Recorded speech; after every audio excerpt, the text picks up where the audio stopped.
In this episode, I chat with Nicole Lee, a certified coach who specializes in helping individuals who are seeking clarity, healing, and growth through life transitions. During this episode, we discuss her journey of healing, navigating grief and loss, and how to live authentically. Don't forget to leave a review on your favorite podcast platform. It helps to rank in the charts to reach others just like you who are looking for answers on how to navigate life after 40. And don't forget to share with someone who can benefit from hearing today's episode. Now, let's dive in. Welcome to Navigating Life After 40, the podcast that's all about helping women navigate this exciting and sometimes challenging phase of life. I'm your host, Roni J, and I'll be here sharing some of my own personal experiences, chatting with experts and a few friends, and also providing some practical advice and support to help you live your best life after 40. Let's get started.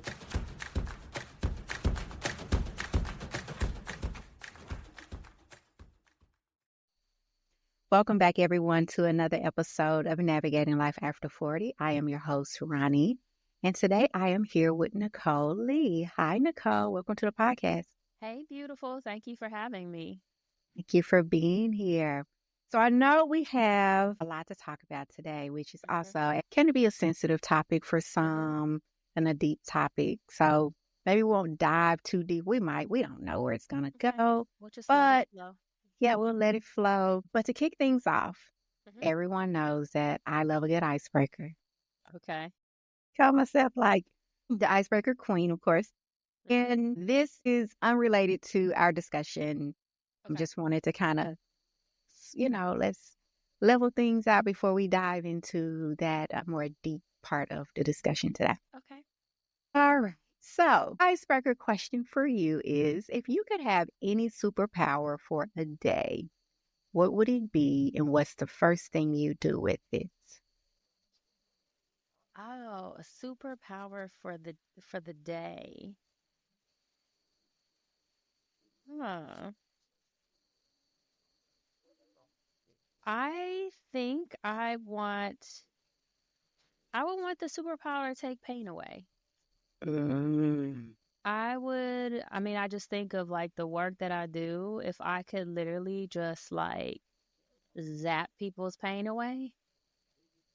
Yeah. Like I would love to be able to do that. Just kind of walk up, give a little hug, and next thing you're like, yeah, just keep rolling. And almost like on a like, I know I have the superpower, but you don't really know it's a superpower. I think that would be kind of fun. Nice. Kind of walk up to people, and then when you walk away, they're like, "Oh my God, I feel good. So much I feel lighter. happy again. That's not bothering me anymore." Yeah, it's kind of like the power of just healing broken hearts.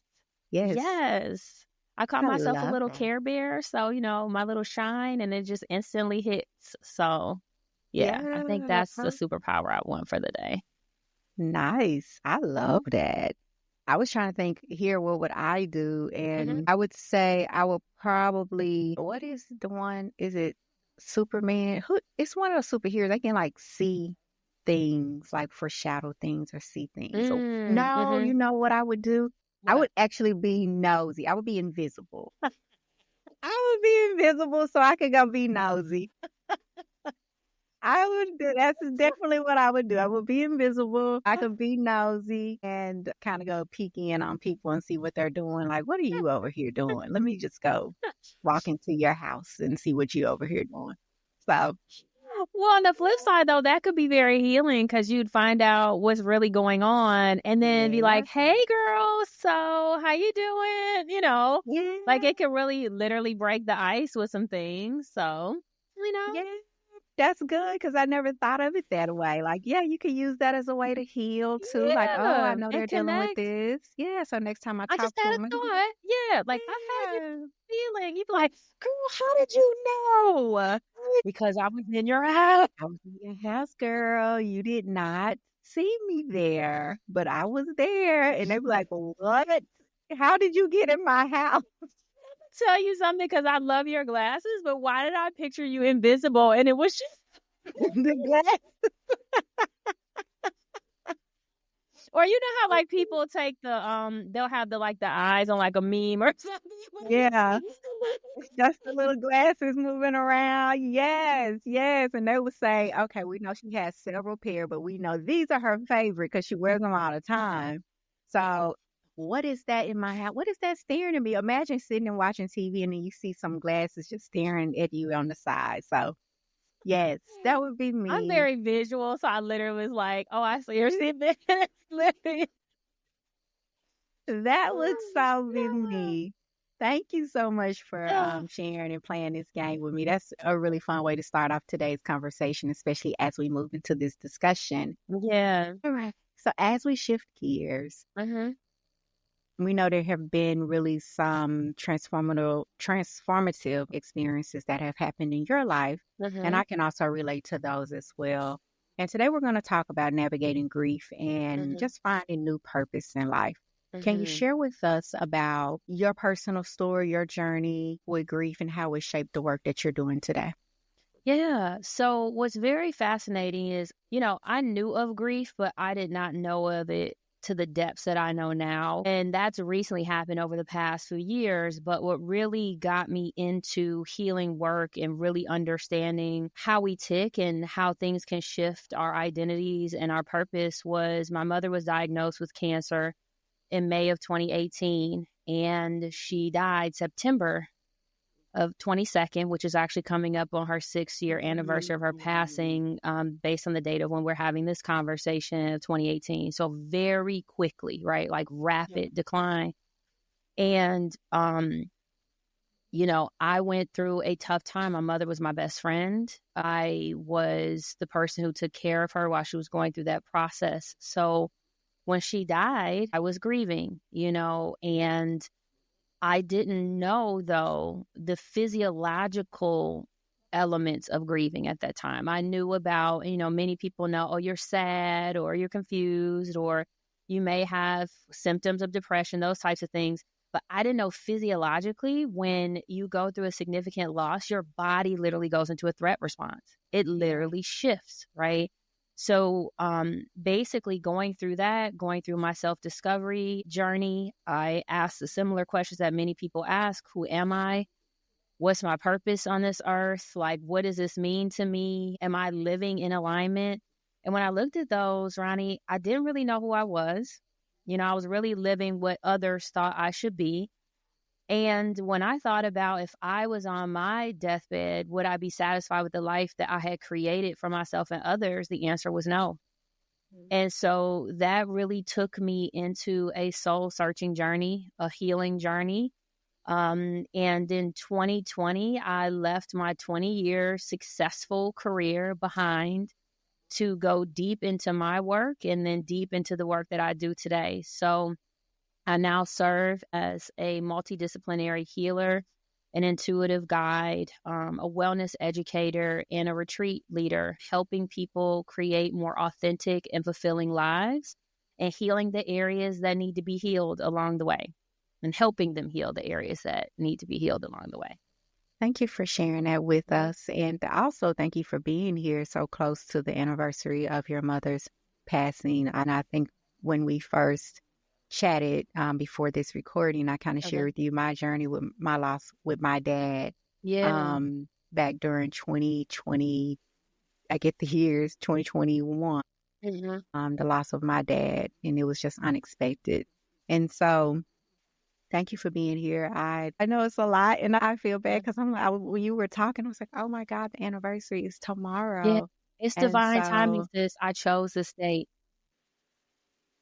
to have So this I know we had to conversation, reschedule, but I was intentional that I actually wanted to do it. So thank you. yeah, thank you. Thank Yeah. you for being here.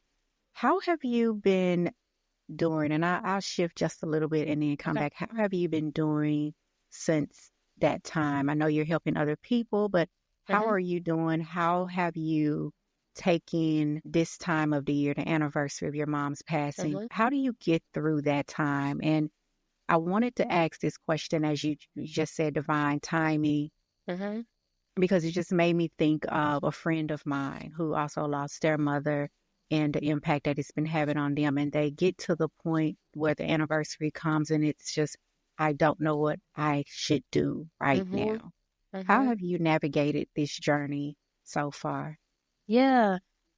So if I look at the present day, even me being able to have the conversation I'm having with you is because I've been on the journey of the recovery piece. And I know we're going to talk about that. Me continuing to work through things that were unresolved or incomplete, while also finding the meaning and the purpose along with it is why I'm here today. So I can still have moments of sadness, but I don't stay in the depths of that because I've done work to look at grief from a different perspective so that I can rebalance my mind, my body, and my spirit tied to it. So the present day is why I could have this conversation this way and not break down. And there's nothing wrong with that, Ray, but that's how I know the evolution and the growth that has occurred from me doing the work over the past few years. Now, when I first got on this journey, I had a lot of challenges. I was having outbursts. I was having elements of rage. I was having suicidal ideation. I was dealing with confusion. I was dealing with conflict in my own thoughts and beliefs and all of those things, which are very normal and natural. So me going through better understanding grief is also how I got here, right? So grief, from the way that it's defined, typically the definition that's out there is sadness. What is it? Sadness and depression, typically tied to loss of a loved one. The reality is grief is a conflicting emotional experience tied to a change, typically connected to something that was familiar that we were connected to.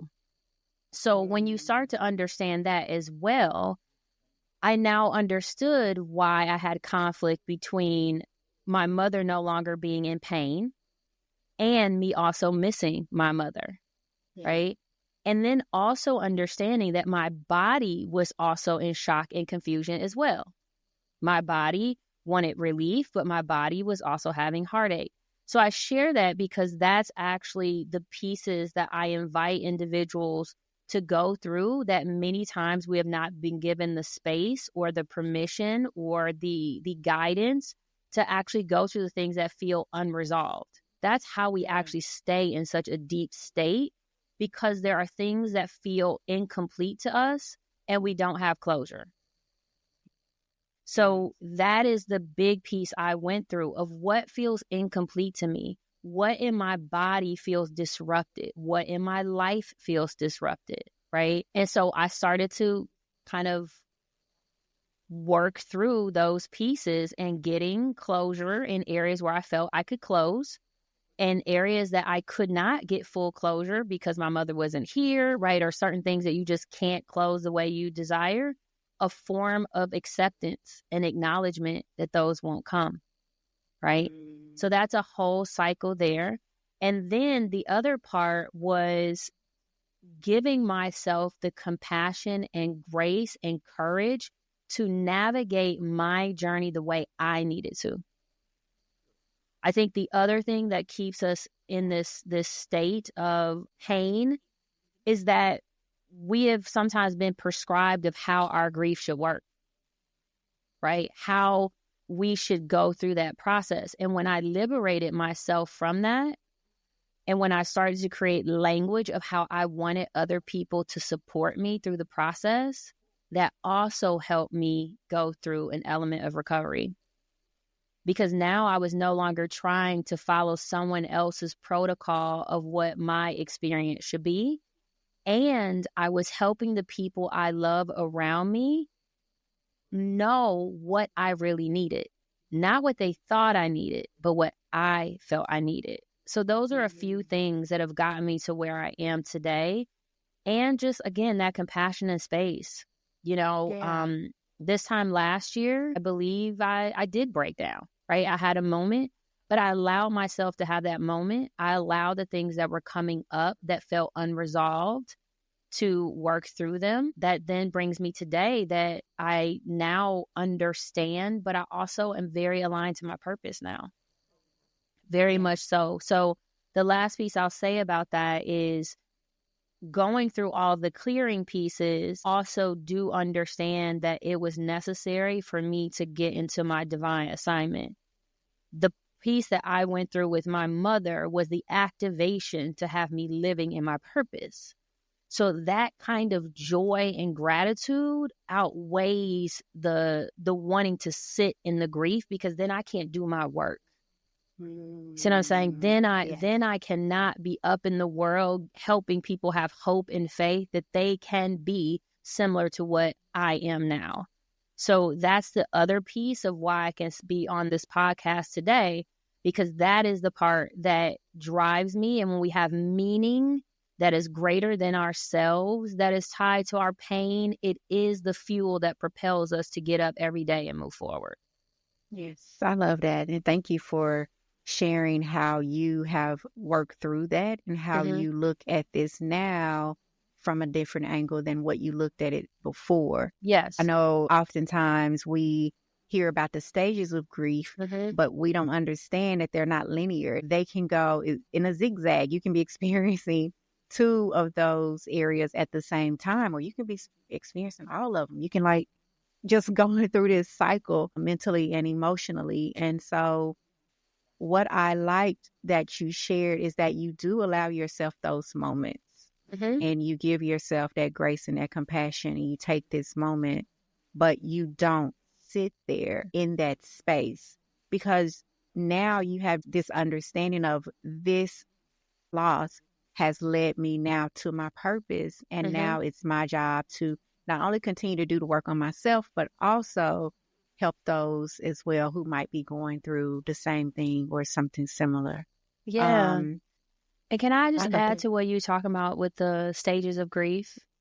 What's fascinating is the typical stages of grief around Kubler-Ross are actually not tied to grief. They're tied to the process of dying. So if we look at those processes of the anger, the denial, that is more of the preparation of things that are going to occur, right?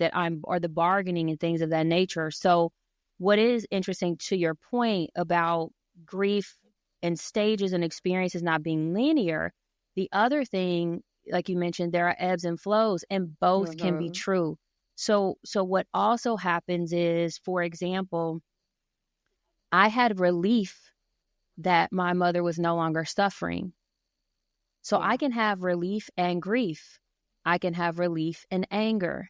I can have joy and sadness. So another thing that I think that holds people down is assuming that if I'm angry, I actually can't find joy in that. Yes. Right? If I am confused, then I can't find clarity. I invite everyone to say that it is no longer either or, it is and. And that is where then the ebb and flow, because I can still be sad that my mother is not here, and I can still be grateful for the gift she gave me with her passing. I don't have to choose between those two. I don't have to feel guilty that I'm like, I am relieved. I remember telling my mom on the day before she died, I said, Mom, I'm exhausted. I can't take care of you anymore. She passed the next morning. Now, people would feel guilty, and I'm getting emotional more from people would feel guilty for doing that or even saying that. But when I relieved myself from the guilt because I had full experience of how exhausted I was, that does not discount how much I love my mother. Yes. And I sometimes feel, particularly with us in Black and Brown communities, some of those emotions of feeling guilty about how we really feel and being able to express them is also what keeps us so deeply in pain and holding on to those things that we deeply desire to express. And so that's part of why I shared it today, is that the tears that I almost cry when I now get emotional is for all the people I know that's still suffering in silence, that won't say what I just said. Yeah. So I thank you for letting me pause in that, because I think that is so critical for individuals to be liberated in their journey to recognize that they can have both. They don't have to choose between those emotions. So thank you for allowing me the opportunity to pause on that one. Yeah, thank you for sharing and adding more to that, because that was really helpful. It really made me think about, as you were talking and you shared the conversation that you had with your mom. And it also made me think about the day that we had to make the decision about my dad. I was thinking I just had a flashback of him laying there. When my stepmom asked what my thoughts and what I wanted to do, I was just like, I can't make that decision. Like, I would feel guilty, and I don't feel like it's my place. You are his wife, right now. And so that was really, really hard to choose, but I also understand. And one of the things that we knew my dad did not want to do was, like, my dad does not want to live his life like this. As much as we love him and as much as we want him to be around, and because he was just this fun person and just always cracking jokes and dancing and doing all the crazy stuff, which a lot of people always wonder where I get that from. I get it from my dad. I get it from my mom. Maybe they're out there, they getting a jug in right now or something up in heaven. Yeah. And so we want that, but we also, sometimes it can be looked at like, are you being selfish because you're hanging on to this for yourself, or are you going to do what's best for this individual? And so we had to make the decision, let's do what's going to be best for him. What decision would he want us to make? Would he want us to allow him to continue to be in this space and possibly be a vegetable, as they say, or would he want to, let us to let him go? Yeah. So that he is no longer in pain or suffering or living or just like that. Who wants to see their loved one suffering? Yeah. When you said that, like, you can have both. It's like you can have this and this. Yes. And my question to you, for those who say, well, how do I find the joy? If I'm still operating from this place of days where I'm having a lot of anger and a lot of sadness, how can I add the and part to that? And before I answer that, I can really align and empathize with you. My mother was very energetic and bubbly too. And that was a big thing that she said is, if I can't live my life the way I want to live it, I don't want to be here. And that was tough. But to your point, I had to honor what she wanted, So I really align with that. So thank you for sharing. And yeah, to answer the question in regards to adding the and, I think part of it is allowing the acknowledgement of those emotions that are more painful. Because again, what I've seen is, depending on the environment, individuals don't even feel free to talk about things like that. I am angry, even if I'm angry with God, right? And it's the expression that I think is so important, is where are you allowing yourself to actually express those emotions versus just knowing they're there, right? And so I invite individuals to allow, in whatever safe space, and if it's something that feels too intense to do alone, I think that's also where it's very important to have support. And sometimes it needs to be professional support, but many times it's someone that can hold space for you to do that and not judge you. So that's the first I would say is, have you been given yourself that grace and compassion to just express the anger, the sadness, and even physical expression, allowing it out, right? Then with that is also where there are elements where you do want the glimmers of joy in the memories. So if we're talking about losing a loved one, the and is there something that you do want to remember that is beautiful about your relationship? Yeah. Is there something that you have recognized about yourself that you're grateful for as a result? Is it just the moment of being grateful for your own presence, right? Like it also doesn't have to necessarily be tied to the loss. It could be tied to, is there something joyful actually occurring in your life? Is there something you're grateful for today? And it could be as simple as I woke up. Mm-hmm. The other part that I'm adding is sometimes we've been taught that everything has to be so quantified and so magnified, right? If you are having a tough time, giving yourself celebration that you opened your eyes and that you got out of bed could be the first place to start. Mm-hmm. Right? So we don't have to be, I found joy because I went to celebrate and I went to a party or whatever. Like, find your pieces of joy that have sparked you to feel like there's something to move forward to. And then if you feel like you don't have it, I would invite you to seek it. Yeah. And what I mean by that is sometimes it feels so painful because you don't have people around you that you feel are supportive. Even joining something like a Facebook group where you don't have to speak, you're just in the group and you see how other people feel, or you see how they're finding joy, that then sparks kind of our conversation where you're like, there is a moment that can be very therapeutic and healing as well, because it takes you outside of yourself. Mm-hmm. So sometimes when we're looking at doing the work internally, sometimes looking outwardly and finding that joy in other people or the hope in other people can be the borrowed elements of joy and gratitude that we may need in the moment as well. So I just want to I shared a few things because it depends on where someone else is, right? But those are just a few things that I think can help you start to look at the end. But the core is giving yourself that opportunity to really express the place you're really in at this moment. Yeah. And I like that, operating from a place of gratitude and celebrating.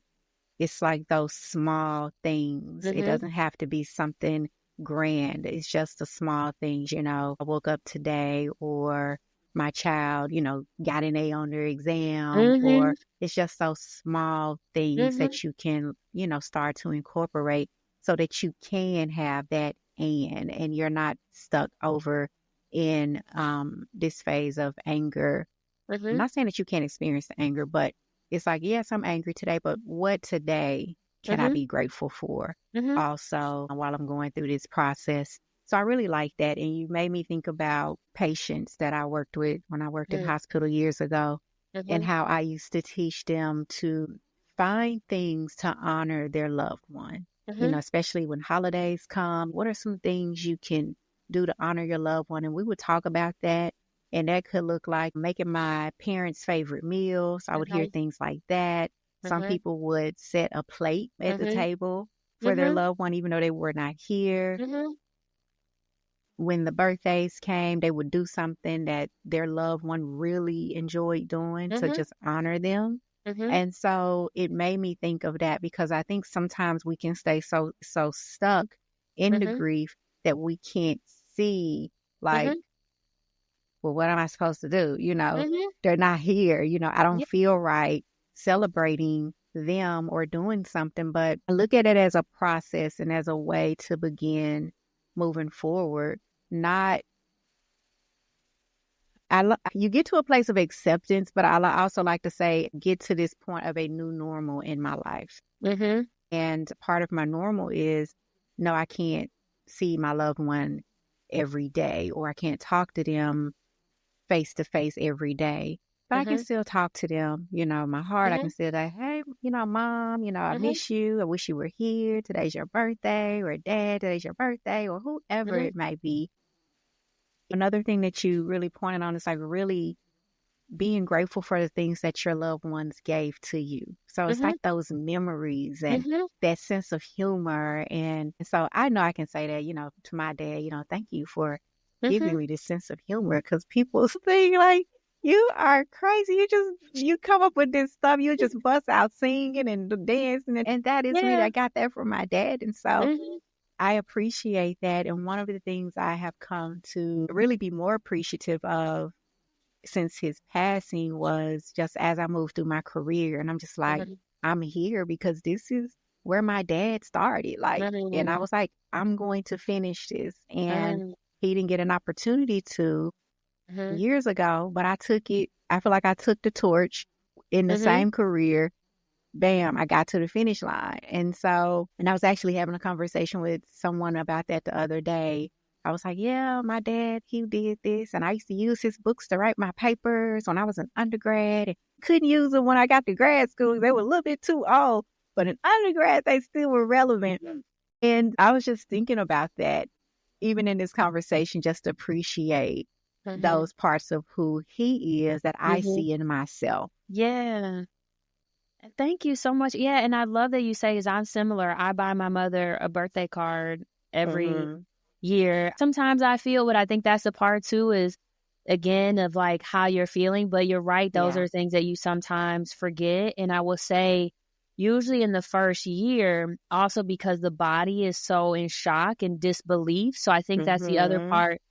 At sometimes clouds, those are like, because I'm used to the text messages or I'm used to calling. And so it brought up something from me when you said that too, is I still kept my mother's number for a bit and I would text her, even though it was under my number, it was under my phone line and everything. But I did that.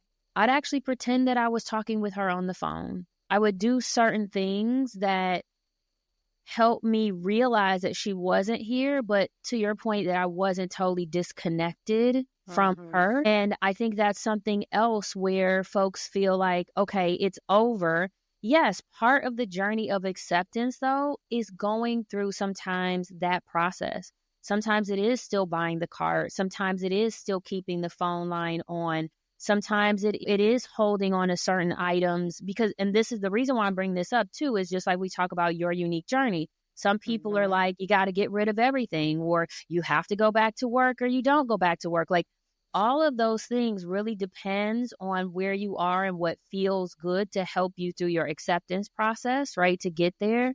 So I just love that you brought that up because I think that's where sometimes folks feel stuck is they may listen like, oh, I can't do that just now. Well, that's okay. That's right. Okay. If that doesn't fit for you right now, let's find something that does. And again, that might be looking outside of yourself for the joy to then come back into yourself for the joy. But finding that piece that'll give you that little boost, right, to move forward, I think is something that we really need to allow ourselves to do. Yeah, I love finding that outside and then bringing it inside. I like that. Yeah, sometimes that's needed. And I think that's a part of our conversation is there is no right and wrong. You know what I'm saying? Not, right. And so I think that's how we can free ourselves. And again, that's where it becomes like, you know what? I may not be able to talk about it right now, but I will let you know when I can. You know what I'm saying? Yeah.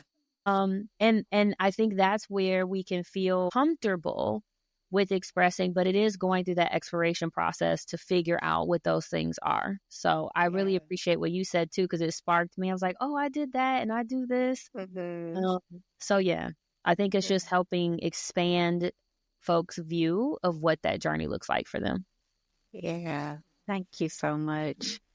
We know that, of course, grief is not just limited to the loss of a loved one. It can be job related. It can be a divorce, empty nest.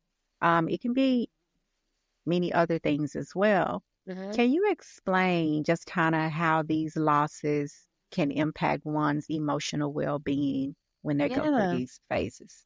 Yeah, first I'd love to say I appreciate that you brought it up that loss and grief is not just tied to losing a physical loved one, because I think that's the first place to start. Just like I say, when we look at the typical definition of grief, it's tied to the loss of a loved one.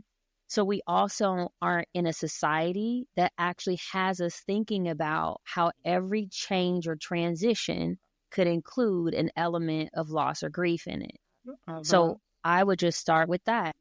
You could even have situations that appear and feel positive. So let's talk about career.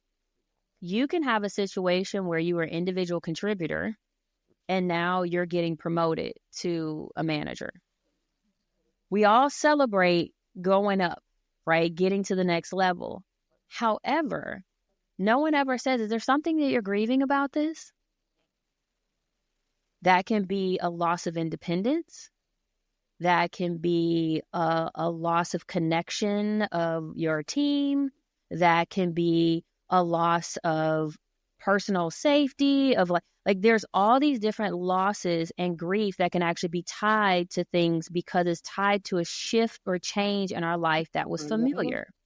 So I think that's the other piece, is for us to get comfortable with when we're shifting, to ask ourselves, is there something that I feel like I'm losing at the same time that I'm gaining?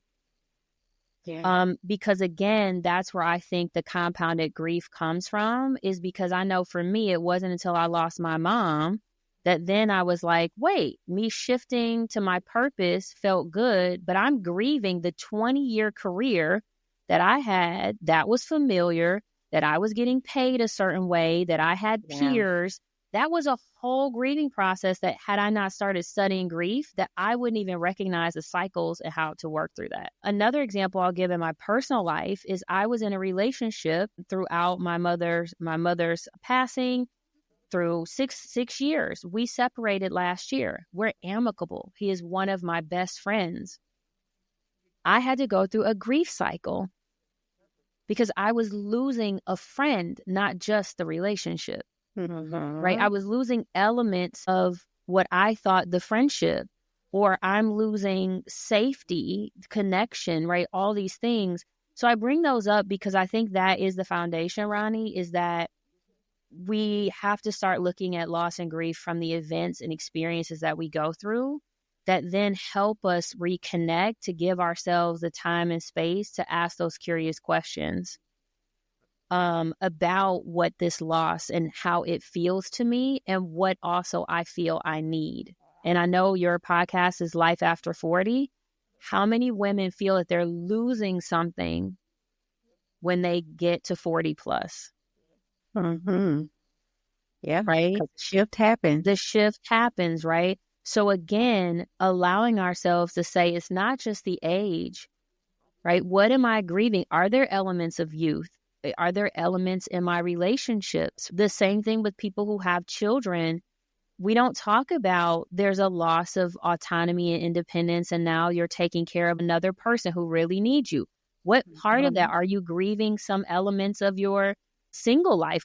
These are things that need to be natural for us to talk about, that I think sometimes are stigmatized. So I know I went in a few places too, but I think that's where, for me, is I actually ask myself that a lot more. Do I feel like I'm losing something while I'm also gaining? And again, both can be true. Am I grieving a part of me that's left behind as a result for the me that needs to move forward? Like you say, am I new normal? So I invite folks to actually become more comfortable with that, to be more open to asking those questions. Yeah, and just really using those questions to really think and process, where you currently are. Because you're right, that change can be a lot. And I remember I was just grieving this change, and I just kept saying, why did I move to this state? Why did I kept blaming it on the state. And I kept saying, since I got here, things have been this way and they've been that way. And what eventually found out was not grieving the loss of leaving this place and moving one place to another place. I was grieving the loss of who I was prior to that move. Yes. And I sat with that, and I was really like, wow. Because I would always say, when I lived here, this is the way I was, and I did this and I did that. And then when I got over here, I was no longer this person, and I didn't do things this way anymore and that way. But it hit me one day, and I sat with it, and I was just like, wow. Yep. Right? So again, we talk a lot about life transitions. We hear a lot of that language. Until I went through this and started studying and supporting others, I never would have said, you know what? Are you grieving something from the move that you were excited to move, right? Like, you're moving from here. And to your point, because of the work that you do and also your background, you were like, there's something else here. And so I think that the core of this too is for us to become more curious, to be comfortable with asking questions not from a judgment space, but a curiosity space to better understand and again get the clarity of what's transpiring. I'm going from one event or one change, and it was familiar, because that's the identity part too, right? I am familiar with that identity. I am Yeah. familiar with how people see me. They are familiar and comfortable. So we don't even talk about the disruption of what we're working through, how other people have to try to see us differently while we're still trying to figure out who we are. I just think at the foundation too of just asking those questions to help you uncover what's really going on around that loss and grief is so, so important. Yeah, thank you for sharing that. I want to go back to the period of time when you left your job. Mm-hmm. I know you mentioned that, Mm-hmm. and a lot of people don't understand that there is a thing called job-related grief, as you mentioned Yes. when you went through it. How did you reconcile with this purpose, with this decision to leave your job? How did you get through that? Mm. So what I will say, my experience was, I won't say different, but different from what I had experienced from others in kind of taking the leap from corporate. I literally heard my mother say I needed to leave. Like mine was truly a divine activation. And so there were parts of me that spiritually or innately knew I could not turn back. So that is what's a little bit different than I know where other people are like, you know what, I knew it, or I got laid off, or there was some other event that really drove them to the next thing. In my case, it was that. However, to your point, it didn't mean that I didn't still have the grief. So I think also, particularly with folks who are like, you know what, this was a divine thing, there's sometimes some guilt to say, well, it's divine and I'm still questioning why my divine path had to be this way and why do I need to go through grief through it? You know what I'm saying? So I had to reconcile again the joy of knowing there was something, a gratitude for something that was greater, a higher purpose, while also giving myself time to grieve what those things were. So what I started doing is saying, like, what about this feels so painful? Again, I asked myself a lot of questions. Well, that was my identity. That's how people Mhm. knew me. That's how I related a lot in my life because I had such a high demand job that so much was wrapped, that casing right around that. I started looking at my fear of the relationships that would no longer be. I had to go through a grieving process of truly feeling alone and misunderstood. And I had to accept that that was part of it for me to actually get back more into myself. I realized I was very dependent on others for my Yeah. validation and worth. So I also, again, started to connect the meaning of that. Like, wow, I'm being isolated. So I actually learned how to love me. So I actually learned like how I tick because I've been using everybody else to define who I was, my worth, my value. So I think that's also part of it. If you go through a stage of feeling alone or isolated, if you can find the opportunity of how it's serving you, Mm-hmm. that was a big thing for me. I started saying, how is this serving me? How is this helping me be better? How is this helping me get to the next thing? And that was a huge thing for me outside of just discovery is I started asking again, like you said, like this is how you find the joy or this is how you find the elements. But that was a huge part of it. And then what I did, my accountability too, was finding people that I was feeling that I would be more connected to. So as other people were in a different space in my life, I had to be accountable for seeking out more community where I felt that I had lost right through the transition. So I also say that's the part that we are accountable for. I find a Roni because she's talking about women over 40. I need to find and be in community. If I'm talking about spirituality, I need to find those people who are talking about that. If I'm talking about mindfulness or something, I personally have to find people and connect to those people. So that was a huge game changer for me. When I Yeah. took myself and made myself accountable for how I created more community, then I had more community. And I think Yeah. that's the big thing for us too, is we have to be more intentional around having community and deep connections that help us navigate life. So that was a big thing for me from that shift in the work piece, and just remembering that it was tied to a greater purpose. Yeah. And I like that you mentioned that about community, because a lot of times I feel like people think that we are meant to be alone, but we're not. That's not what God designed us to do. He did not design for us to be in silos and operate alone. And so my mind has just been going a lot as you've been talking. And it made me think about when I started working from home. And I think that's another thing we don't really talk about is once you're transitioning from going into an office every day and then being around people, and then now you're remote and you're like, oh, I'm by myself every day and I only see people online, which for some people, and I don't mean like myself, like I'm just like, oh, that's great. I love it. But there's also this you've missed community. You miss having people around, and you have to get creative. And for me, one of the things that I started doing was saying, you know what?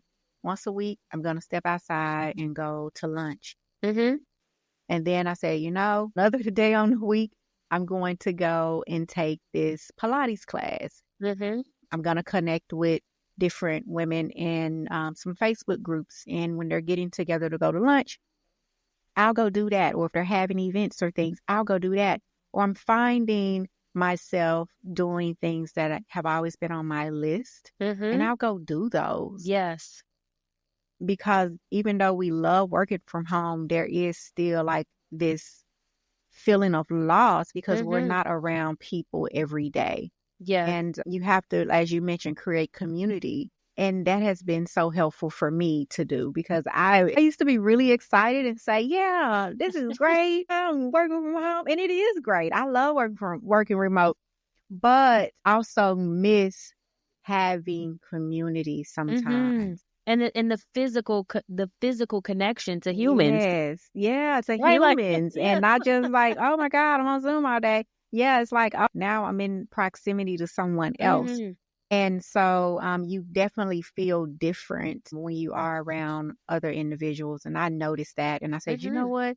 I have to take control back of my life. And these are the things that I need to do in order to do so, which leads me to living authentically. Because I know you talked a little bit about that. How were you able to just live authentically? I know you mentioned removing the expectations of the job and what other people had for you, and having to take a moment to just kind of sit and learn how to love you again. How have you since that time been able to just really live authentically and feel free? It's a process, and as we will always, I'm sure you remind folks to, it is not a destination. It is a journey. It is a constant, just like you brush your teeth, it is a constant activity. It's consistency, right? To check in. I would say through my self-discovery journey, I always say we have a backpack of life, and it's stuff that's in our backpack that we didn't put there. And then there's stuff that we did put there, right? So even when we think about some of the things from our identity, based on tradition, history, our parents, all these other things, that based on even that, there are certain belief systems and ideologies and how we've navigated that we did not create, right? And so that's actually where I started, is I started looking at like, wow, what things that I just naturally inherit, right? From my identity, from growing up in Detroit, from my parents, like looking. So again, I started becoming curious, and I'm like, ooh, I just kind of inherited that, where that was just kind of given to me, and I just threw it in my bag. You know what I'm saying? So I did a lot of unpacking. That's why I love that analogy or metaphor. I always get confused between analogies and metaphors, so I just say both of them. I do too. Yeah. Analogy, metaphor, you tell me the grammar. But I really started looking at it like that. Like, girl, it's time to unpack your bag, right? Like, we've all been on a trip that we left the bag over there, or, we put a bathing suit in there that probably shouldn't have been in there. So I started looking at it that way. So I literally, again, foundationally, I started looking at things that I just took on because they were given to me. That's what actually helped me start to look at what authenticity, and the other thing I would say is what authenticity meant to me. I think the other thing is, we also have inherited definitions of things. So I redefined what that was to me. What did authentic look like to me? It meant that I was in full expression of all the things in my life, that I no longer had to wear a mask in one place and another mask in another. I wanted to have synergy and integration between personally who I was and professionally who I was, right? So not only do I need to unpack, but I also need to define what that was for me, because that's the only way I can live into it. Yes. So if your authenticity is, say, a separation or whatever, but I can only live into what I define. So when I defined that, then again, as I'm going through unpacking, I started looking at certain behaviors that I was doing. And I'm like, based on your definition, sis, not very authentic. Not really authentic, Holding yourself accountable. Yeah. Holding myself but it was beautiful because I started laughing. Sometimes I'm like, again, what it helps you do too is there could be, this is the part that's not funny, right? But like some of it could be trauma related. Yeah. Right. So I looked at certain things and I'm like, why am I doing that? Oh, I have unprocessed and unhealed trauma. It wasn't just a belief system, but because I was ridiculed or because I was shut down or because of these other things. So the other part about that, sis, is I actually was able to allow myself in the moment to recognize that I had been a victim and I had been victimized in the moment. But I didn't have to stay there. But I think the other thing is I allowed myself to say, yes, I was a victim. Yes, I was victimized. Yes, I was mistreated. And now that I can allow myself to be free that someone else did contribute to certain things that didn't serve me, now I can put them aside. What I think sometimes happens is we bypass that part. I, for myself, had to give myself that opportunity to say, yes, you did something to me. It did impact this. And now that we're clear on that, now I say, what do I want to do differently? Right. Because you don't want that to continue to have power over you. Exactly. However, I do get to acknowledge that certain things did happen to me that I had no control over. Right. Right. So that was another part of it. But that definition is important. So now the other part, I'm holding myself accountable. The part that sometimes becomes uncomfortable, folks, now I have to be like Jay-Z and I got to reintroduce myself. Hey, yes, yes. And so what I invite folks to do is when you're going through that, start with your safe spaces to reintroduce yourself. Because we, like you say, community and connection, I'm starting with the people that are like, yes, Nick, go. We want all of it. Girl, we want to eat every bit you got, right? Like you start there because that builds up also that courage because you now know there are people who are going to be supporting you and that are behind you when you're going to be making some major shifts that are going to disrupt some people and make some people uncomfortable. And I think support is really important, especially if you're going to be shifting the way people think or people seeing other sides of you. But that's another part of it as well, is now I have my community. So I have people also who are holding me accountable, like, we're not seeing the other side, or where's this other piece you said you were going to do, right? So that's helping me stay in that space. And again, when they're like, that doesn't feel like, maybe you adapted because you felt maybe insecure or something like that, but it's out of love, that helps me check back in with myself about the definition that I created. But that is the core. You redefining some of the words that you've used, or even success. I redefine success for myself. Success is, as long as I touch one soul a day, I'm successful.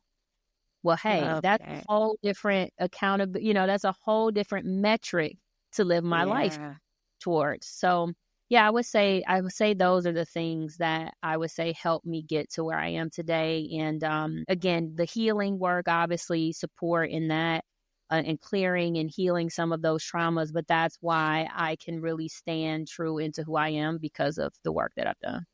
I love that. And just even in our conversations, I can tell that you have done the work. Thank it comes you. off just in the glow that I see, and then also in the way that you just present it. And it's just in this relatable and authentic way. And thank you. It's not, I can tell that there's, there might be some moments that come because we all go through, but I can tell that there's not this huge tug of war between the two because like you say, you've defined who am I? Who do I want to be? What does authentic look like for me? And everyone should take some time to do that. Like if you are struggling with like, how do I really live an authentic life?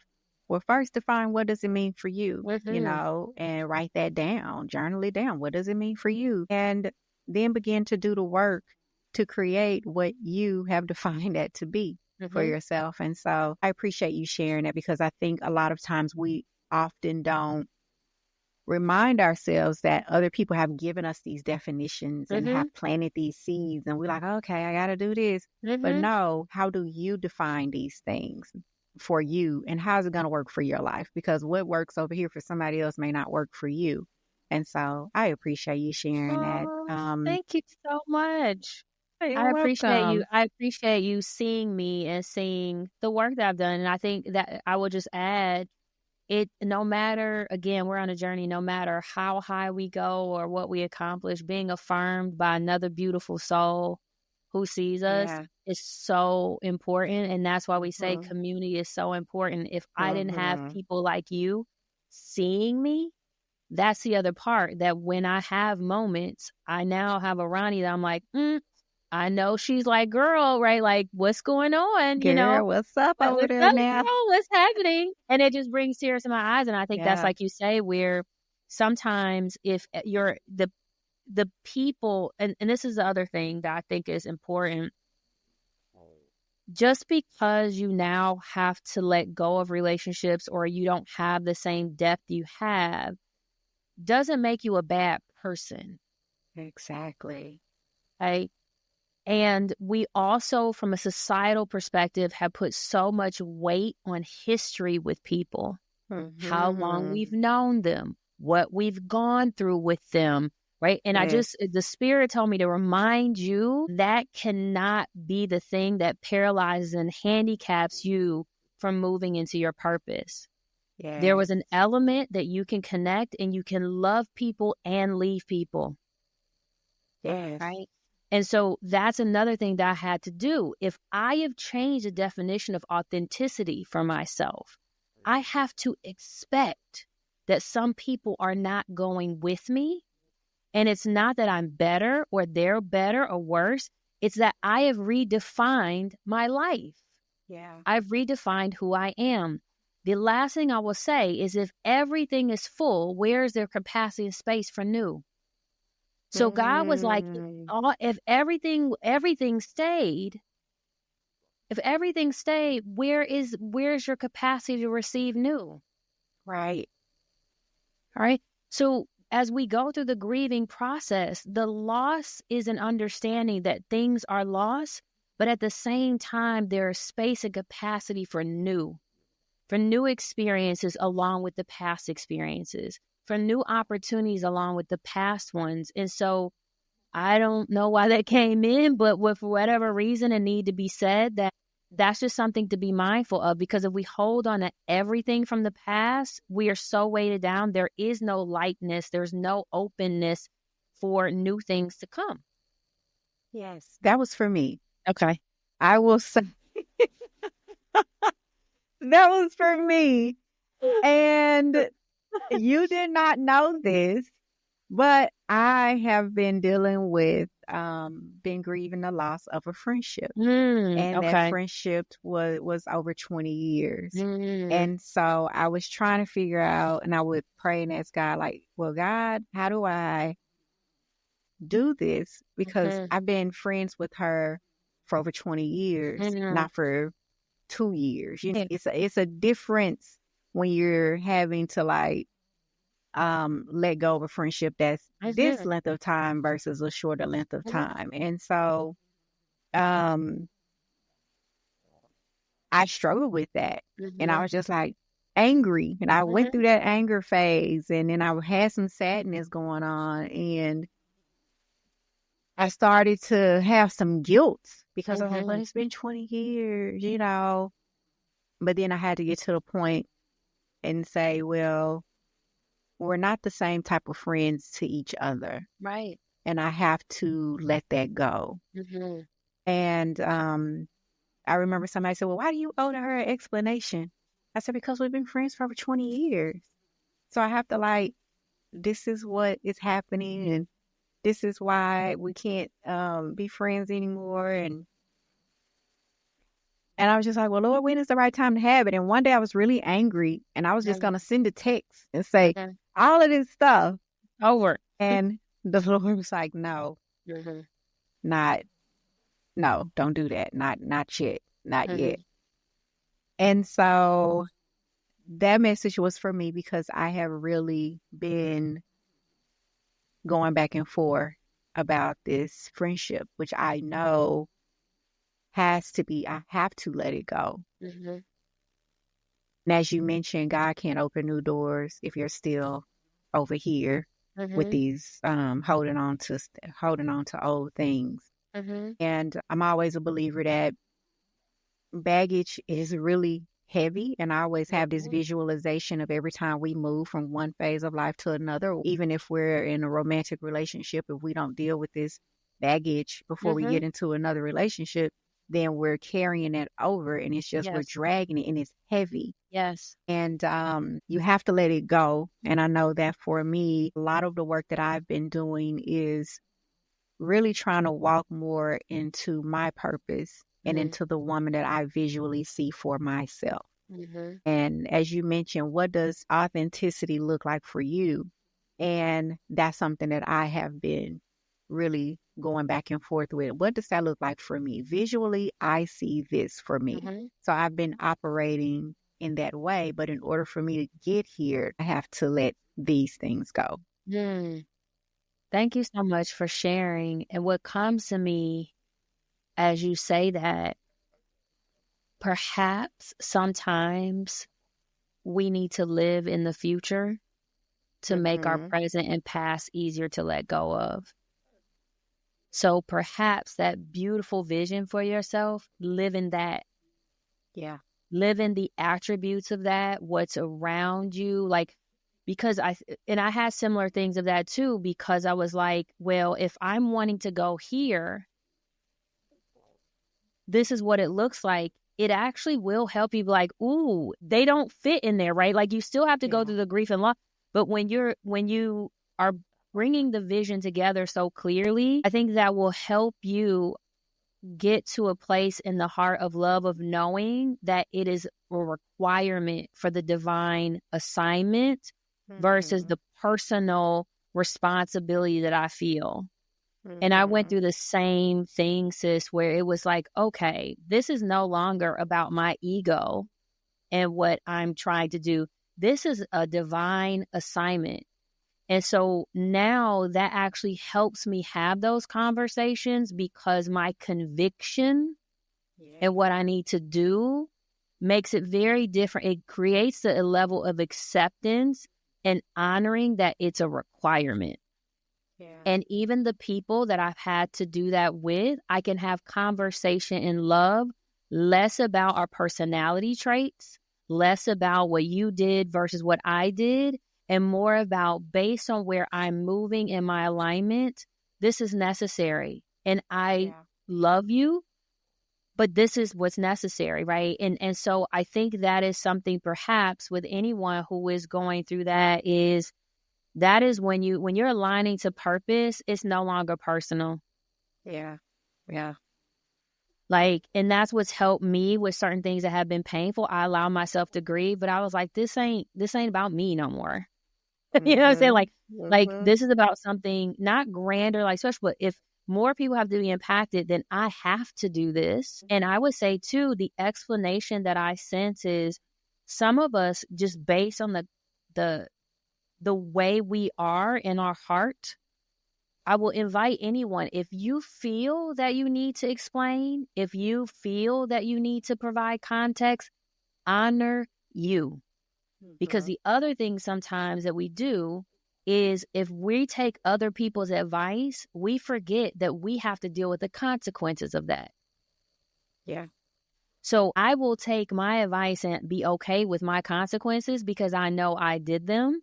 So in certain cases, I felt that I didn't need to give context, and others I did because I was okay with the consequences of my actions, not what was Right. filtered through someone else.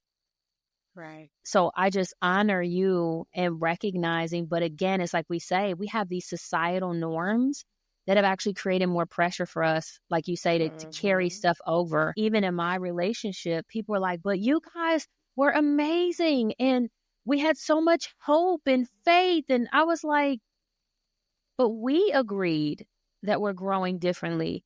Yeah. And we agreed to keep the love and respect and integrity we have for each other, that this was the best thing. Yeah. Didn't make sense to anybody else. You know what I'm Mm-hmm. saying? So I think that's just something for us to remember. No, people will never see your full vision the way that you see it, and us Mm-hmm. having to be okay with that as well. Yeah. Thank you for that. Thank you. And thank you for allowing yourself to be used in a way to bring that to the forefront. Because Well, I thank did you. not know that this would even come up today, and I'm sure probably not either for you, but when you shared that, I was like, she talking to me. She's We know how that talking to works, me. honey. We know how Yes, it we works. know, we know, we know. So yeah, I really appreciate that, and I appreciate what you shared, especially about the consequences and Mhm, being okay with that mhm, and doing what is best for you in mhm, those situations. So if you feel like you need to have a conversation or not, mhm, then that's totally fine, totally up to you. And mhm. you just deal with, you be okay with that and at Yeah. peace with your decision. Yeah, I love that you So, said that, the peace, because that's really what it hmm is. If you yeah, don't have the peace, then it's disruptive. So you yeah, you have to define what peace looks like. See, we went to the definition. It's like that's yeah. probably a core of it. What does peace look like for you? What What does does peace look like happiness for look like you? for you? What does joy look like for you? Yes. You could go through all the list, because it Yeah, is, and then you can live into that because you actually know what it is for yourself. And again, we weren't taught that. Define yeah. it for We're you, not. right? It just, but it's also based on the survival that was necessary for much of our ancestors, that you didn't have that privilege. The beauty Hmm is we have a lot more of that privilege now, so let's take advantage of it. I agree. Yeah. Definitely take advantage of it. I have enjoyed this conversation so much today. I really have. And you have dropped so many good gems that I know I will use, and I'm hoping that the listeners will use as well. As we close out, any final words for our listeners, and also how can they find you and follow the work that you're doing? Yeah, my final words is remembering the greatest gift you can give to yourself in the world is being your most authentic self. Like you were brought here for the unique footprint of your gifts, talents, and skills to the world. So taking time to discover what that is the greatest gift you can give to yourself in the world. And I invite you to do it. It can be Yeah. the most liberating thing you'll ever do in your life. So that would be my last thought. And to connect with me, I'm mostly on Instagram and LinkedIn. Both of those are I am Nicole Lee. So that's Nicholee. A lot of L's and a lot of E's. And I'm sure my website will be in the show notes as well, but it's nicolee.love. So every time you connect with me, there will be some love that you'll feel. But those are the most ways to connect with me, our Instagram, LinkedIn, and feel free to, on my website, you can book a call. My calls are connection calls, so there's no expectation of anything to sell. But if you're desiring to connect with me, have a conversation with me, if there's anything that even was brought up on this call that you just desire to feel seen, loved, and heard, and know there's someone who can be there for you in that moment, I would really invite you to book that call. It's 45 minutes with no obligation. So that's the last Yeah. thing I would offer.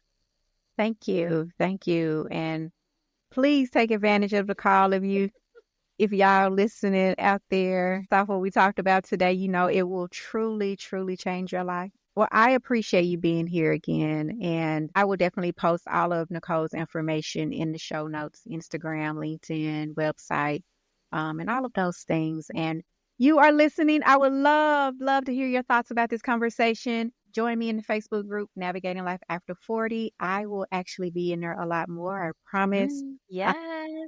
I'm going to hold having her conversation. accountable. Yes, See? hold me accountable. Hold me accountable to be in there and go You're like, live Roni, and are you in yes, hold me accountable so I can be in there and we can have more conversations. And I just appreciate this. I would love to have you back in the future to talk about something else. I know you have a lot, but in the meantime, you guys, that is all we have today. I will see you next time. That's a wrap for this episode of Navigating Life After 40. I hope you enjoyed this conversation just as much as I did. If you love what you're hearing, be sure to hit that subscribe button so you never miss an episode. And if you're feeling generous, leave me a review on your favorite podcast platform. This helps me to reach more amazing women like yourself who are trying to navigate this amazing life. Thanks for tuning in, and until next time, keep living your best life.